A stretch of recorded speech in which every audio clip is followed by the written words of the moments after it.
every time. Push. Push. Ooh, that feels good. Push. Ooh, that feels good. It's a hurt feel good.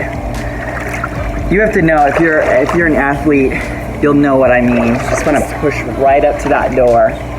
Out. Oh, that feels so good. Now today what I'm going to be working on with my kicking when I come back and edit this is I'm really going to be, and that's enough of those. So you're just going to do some side sides on that. Again, this is just a real quick way for you to get it. We start those wood chops, side side, toes forward. Slight internal rotation, not much. Now it's not the front leg that's doing the work, it's the back leg. So what I've been watching in my videos too is this one I tend to kind of like have instability here laterally. So we're gonna really, really focus. I'm gonna go a little wider with those hips. Work on that drive. See how I'm starting to go this way?